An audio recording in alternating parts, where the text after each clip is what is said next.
सभी मीडिया बंधु को पहले तो नमस्कार करता हूं।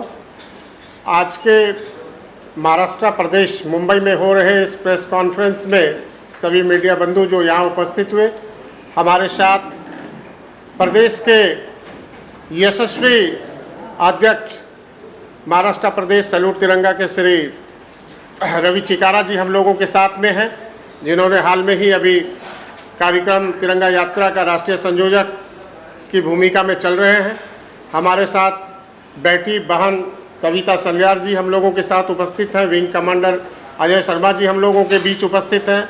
हम लोगों के साथ विजय आशीष जी हम लोगों के बीच में हम लोगों के साथ उपस्थित हैं। कन्हैया जी हैं और योगेश पटेल जी हम लोगों के साथ यहाँ पर उपस्थित हैं। साथ ही सैल्यूट तिरंगा महाराष्ट्र प्रदेश के कई गण्यमान्य लोग और भी हम लोगों के साथ यहाँ पर उपस्थित हैं। आज का प्रेस कॉन्फ्रेंस करने के पीछे जो उद्देश्य है, ये आप सभी मीडिया बंधु के माध्यम से न सिर्फ महाराष्ट्र प्रदेश बल्कि पूरे देश और विदेश में ये बात पहुंचाने के लिए आवश्यक रहा है कि अभी हाल में ही सैल्यूट तिरंगा जो एक राष्ट्रवादी संगठन है और पिछले 8 वर्षों से देश भर में राष्ट्रवादी जन जागरण के कार्य को लेके कई सारे ऐसे कार्यक्रम को लेके हम लोग आगे बढ़ रहे हैं। लेकिन विशेष बात यह है आज के प्रेस कॉन्फ्रेंस की कि हम लोगों ने पिछले 3 महीना पहले कुछ कार्यक्रम बनाया देश में, जिसको लेके आज पूरे देश में चर्चाएं हो रही हैं। कार्यक्रम का नाम था तिरंगा यात्रा और तिरंगा यात्रा के लिए हम लोगों ने महाराष्ट्र प्रदेश अध्यक्ष श्री रवि चिकारा जी को तिरंगा यात्रा पूरे भारत का राष्ट्रीय संयोजक बनाया। और बहुत ही खुशी की बात है, गर्व की बात है कि हम लोगों ने जब तिरंगा यात्रा का शुभारंभ करने के लिए सोचा तो पहला प्रेस कॉन्फ्रेंस हम लोगों ने श्रीनगर में 17 जुलाई 2024 को श्रीनगर में डल लेक के पास में ही हम लोगों ने प्रेस कॉन्फ्रेंस किया। और उस प्रेस कॉन्फ्रेंस के माध्यम से हम लोगों ने न केवल जम्मू कश्मीर के आवाम को बल्कि पूरे देश के लोगों को ये बताया कि पिछले वर्ष की भांति इस साल भी हम लोग तिरंगा यात्रा जम्मू कश्मीर से ही प्रारंभ करेंगे और 1 अगस्त से लेकर 15 अगस्त तक पूरे भारत में हम लोग हर घर तिरंगा के तर्ज पे कई तरह के यात्रा को लेकर आगे बढ़ेंगे, जिसमें हम लोगों ने तिरंगा यात्रा में पदयात्रा को भी किया। डल लेक पे शिकारा बोट के भी यात्रा निकाले गए, कई जगह पर साइकिल यात्रा भी निकाले गए। देश के अनेकों कोने कोने में जिले जिले में जाकर हम लोगों ने तिरंगा यात्रा निकाला। लेकिन आपको बताते हुए मीडिया के माध्यम से जो खबर जाएगी दुनिया को, ये जानना जरूरी है कि हम लोगों ने श्रीनगर में जब यात्रा निकाला 1 अगस्त को, तो पूरे देश आश्चर्यचकित होकर देख रहे थे कि उन सब स्थानों पर यात्रा निकाला गया जहां आज तक यात्रा कभी भी तिरंगा यात्रा निकाला नहीं गया था। आपने नाम सुना होगा सिराज उल उलमन, ये एक मदरसा है वहां पे, जहां पर आज़ादी के बाद कई बार प्रयास किया गया कि उनके स्कूल कॉलेजेस मदरसा में तिरंगा यात्रा निकाला जाए, लेकिन उन लोगों ने कभी भी तिरंगा को हाथ में नहीं उठाया, अपने कंधे पे नहीं उठाया। लेकिन धन्यवाद करता हूं मैं पूरे टीम को जो इस कार्यक्रम में रवि चिकारा जी के साथ वहां पर मौजूद थे। हमारे साथ अभी रवि चिकारा जी बताएंगे कि टीम में कौन कौन लोग वहां पर अगुवाई किए। मैं और सच्चिदानंद जी इनके साथ वहां संजय सराफ जी के साथ, नवीन जी और विकास जी के साथ प्रेस कॉन्फ्रेंस किया था और उसमें हम लोगों ने खुलेआम इस बात को रखा था कि हम जम्मू कश्मीर के युवाओं को साथ लेके आएंगे, हम वहां के महिलाओं को लेके आएंगे, आम आवाम को लेके आएंगे और हम लोग एक संदेश देना चाहते हैं कि हम जम्मू कश्मीर से कन्याकुमारी तक, अटक से कटक तक, बंगाल से आसाम तक पूरे भारत को एक सूत्र में बांधना चाहते हैं, जिसमें कोई जाति नहीं है, कोई धर्म नहीं है, कोई समुदाय नहीं है, सिर्फ एक धर्म है, वो धर्म है तिरंगे का। एक बात है भारत माता की जयकारा का। पूरा जो आप देख रहे हैं ये जो परिदृश्य है, उसके पीछे एक ही लक्ष्य है। ये लक्ष्य है कि भारत को विश्वगुरु बनाना, भारत को सशक्त करना, भारत के वैभव को बढ़ाना, भारत की अस्मिता को लेके आगे चलना, एक सशक्त भारत, एक श्रेष्ठ भारत और दुनिया में भारत के नाम को आगे ले आने के लिए सैल्यूट तिरंगा सभी को एक साथ लेके चल रही है। यही सैल्यूट तिरंगा का उद्देश्य है। देखिए, श्रीनगर जो है, जम्मू कश्मीर जो है, हमारे देश का मुकुट है। तो पिछले साल भी हमारे राष्ट्रीय अध्यक्ष जी के नेतृत्व में वहाँ पे शिकारा प्रतिस्पर्धा और यात्रा का आरंभ किया गया था। तो हम लोगों ने ये सोचा कि जम्मू कश्मीर की ओर पूरा विश्व देखता है और जम्मू कश्मीर के युवाओं को प्रोत्साहित करने के लिए, उन सब लोगों को अपने साथ जोड़ने के लिए, देश में राष्ट्रवाद की और एकता की भावनाओं को प्रदर्शित करने के लिए, पूरे विश्व में पहुंचाने के लिए हम सब लोगों ने मिलकर तय किया कि हम 1 अगस्त में पूरे देश में यात्रा की शुरुआत श्रीनगर से करेंगे। हम लोगों ने, सब लोगों ने 17 तारीख में जुलाई में प्रेस कॉन्फ्रेंस की श्रीनगर में जाके, और 31 जुलाई को हम लोग यात्रा के उद्देश्य से पहुँचे। हमारे प्रदेश की टीम, जिसमें फैजान जी हमारे प्रदेश अध्यक्ष हैं, शब्बीर जी हमारे महामंत्री जनरल सेक्रेटरी हैं, संजय सराफ जी हमारे राष्ट्रीय महामंत्री हैं, और हमारे राष्ट्रीय अध्यक्ष जी की अध्यक्षता में और हमारे संगठन मंत्री श्री सच्चिदानंद जी की अध्यक्षता में हम लोग 1 अगस्त में सुबह 8 बजे डल लेक के किनारे नेहरू पार्क पर बरिस्ता के पास से हमने यात्रा की शुरुआत की। सबसे बढ़िया बात यह है पूरे देश के लिए, हम लोगों के लिए, कि श्रीनगर में हम लोग इस बार पहली बार वहाँ के युवाओं को अपने साथ जोड़ने में कामयाब हुए। 3 किलोमीटर की इस यात्रा में बारिश पड़ रही थी और हम सब लोग नारे लगाते हुए जा रहे थे कि देश का झंडा ऊंचा रहेगा, भारत का झंडा ऊंचा रहेगा, वंदे मातरम और भारत माता की जय।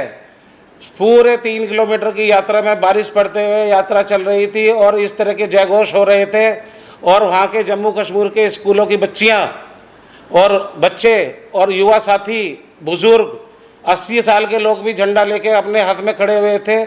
और मुझे उन सब लोगों के साथ में यात्रा करते हुए हमारे सल्यूट तिरंगा के नेतृत्व में इतने आनंद की अनुभूति हुई, मेरा सर इतने गर्व से ऊंचा हुआ। हमारे देश को आज़ाद हुए 77 वर्ष हो गए हैं। 77 वर्ष बहुत बड़ा समय होता है। हम अपनी आज़ादी जो एंजॉय कर रहे हैं, हमारा जो यूथ है उसको पता चलना चाहिए कि इसको सस्टेन करने के लिए क्या करना चाहिए। हमें राष्ट्रवाद की भावना हमें कूट कूट के भरी हुई होनी चाहिए। तो इस विषय के लिए सल्यूट तिरंगा हमेशा कार्य करता रहेगा। अब मैं आपके दूसरे क्वेश्चन का जवाब देता हूँ। पिछले 5-6 सालों में बंगाल में, 1 मिनट पानी दीजिएगा, अनेकों घटनाएं ऐसी हुई हैं जिसने लोकतंत्र पे क्वेश्चन मार्क लगाया है। किसी सरकार के होते हुए, किसी एक्टिव सरकार के होते हुए, किसी भी हिंसक भीड़ का कहीं पे चढ़ जाना, कहीं पे हमला कर देना, लॉ एंड ऑर्डर को डिस्टर्ब करना, ये अच्छी बात नहीं है। ये जो अस्पताल की घटना हुई है, एक परिवार की बच्ची जॉब करने के लिए हॉस्पिटल में आती है, रात में ड्यूटी करती है, उसके घर वाले सुबह उसका इंतजार कर रहे हैं और सुबह 5:45 पर उसकी अर्धनग्न अवस्था में लाश मिलती है। ये हमारे पूरे देश के लिए बहुत शर्म की बात है। मैं इसके लिए बंगाल सरकार की कड़ी निंदा करता हूं और पिछले 5 सालों में जितनी घटनाएं हुई हैं, हमारे आदरणीय जस्टिस चंद्रचूड़ सिंह जी ने भी इसका बहुत कड़ा संज्ञान लिया है कल कोर्ट में। को लेकर आए दिन रेप के वारदात, रेप के केसेस सुनने को मिले। जिस देश में बेटी को देवी माना जाता है, माता माना जाता है, उस देश में जो बलात्कार के किस्से बढ़ रहे हैं, क्या कारण मानते हैं? क्या अब वक्त नहीं आ गया कि बलात्कारियों को सीधा डेथ पेनल्टी दी जाए?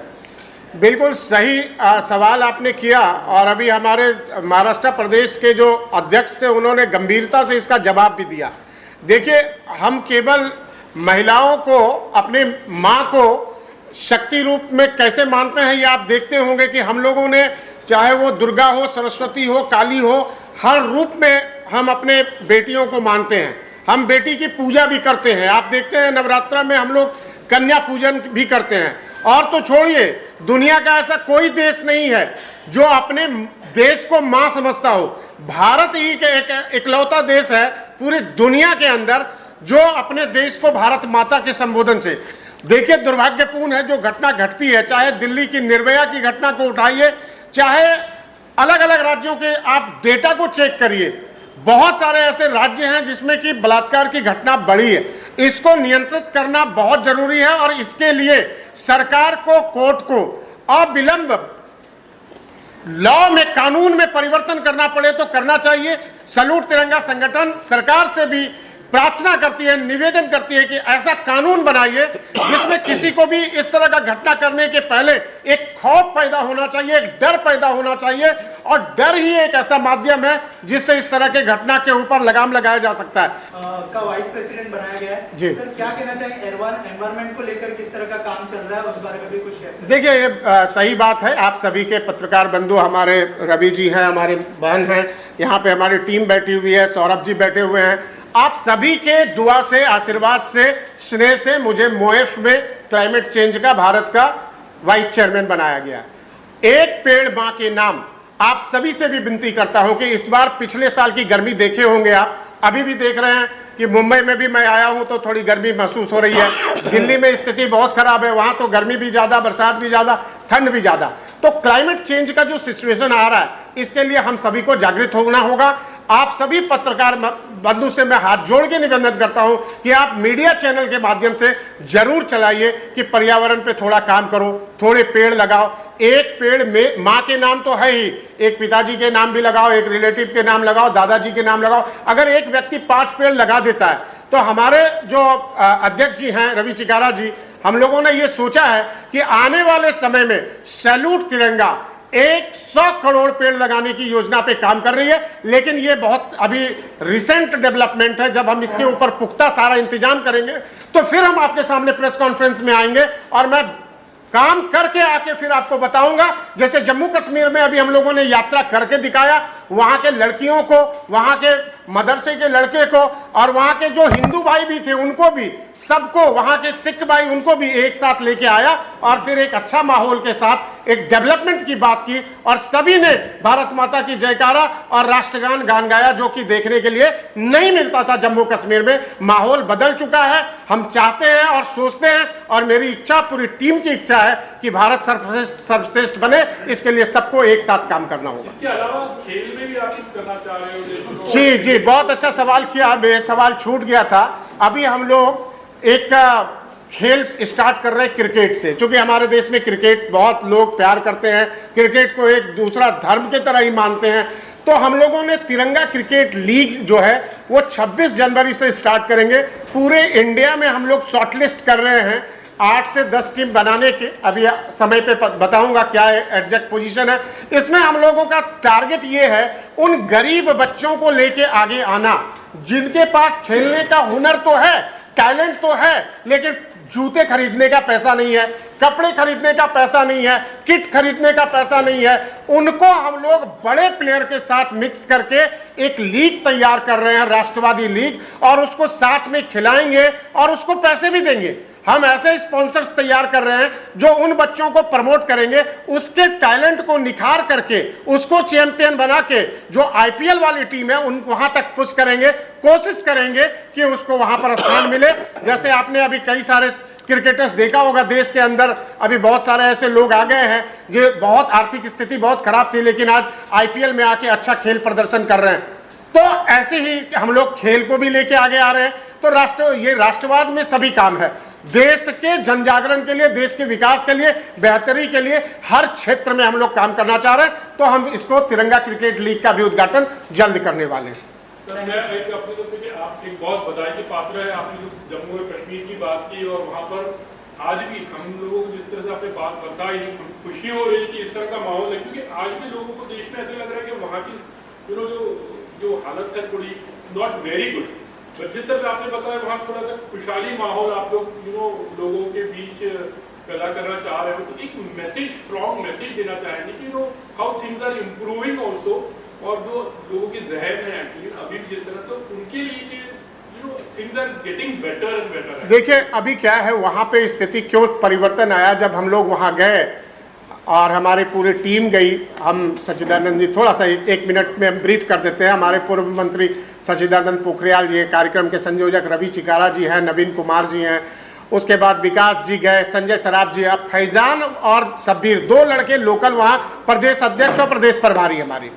तो हम लोगों ने जाकर वहाँ पर लोगों से इंटरेक्ट किया तो हमें पता चला लोग चाहते हैं कि वहां पर रोजगार हो, लोग चाहते हैं स्कूल कॉलेज खुले, लोग चाहते हैं कि खेल को भी वहां बढ़ावा मिले।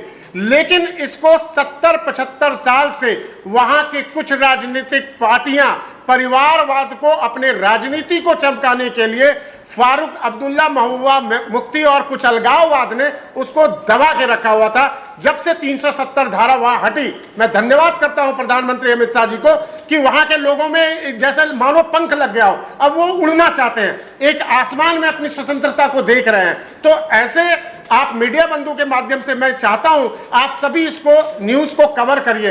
हम लोग कार्यक्रम तो कर रहे हैं, लेकिन हमारा न्यूज जब धीरे धीरे चारों तरफ फैलेगा तब लोगों को पता चलेगा कि आज 15-15 लाख टूरिस्ट जा रहे हैं जम्मू कश्मीर में, वहां पर घूमने जा रहे हैं। दुनिया का सबसे बेहतरीन टूरिस्ट प्लेस जम्मू कश्मीर में श्रीनगर, वो पहलगाम और बड़गाम और ये सब क्षेत्र में आप जाएंगे, आप स्विट्जरलैंड जाना छोड़ देंगे। लेकिन हालात बेहतर होगा तो, लेकिन हमें डिस्टर्ब कौन करके रखा हुआ है? हमें डिस्टर्ब करके रखा हुआ है चाइना और पाकिस्तान। वो इन्फिल्ट्रेशन करके जबरदस्ती वहां से कर रहे हैं। कुछ आतंकवादी ताकतें इसके ऊपर अपना काम कर रहे हैं, जिसके ऊपर वहां की जनता धीरे धीरे जागरूक हो गई है। वो खुद मुंह तोड़ जवाब दे रही है। जिस समय वहां के युवा तिरंगा लेके सड़कों पर खुलेआम घूम रहे हैं, तो ये मैसेज भारत से ज्यादा पाकिस्तान के लिए है। उनको समझ में आ रहा है कि आवाम अब बदलाव चाहता है, आवाम एक नए भारत की ओर देख रहा है, एक नया शक्ति के रूप में भारत को लाने के लिए वहां के भी युवा और महिलाएं आगे बढ़ रही हैं।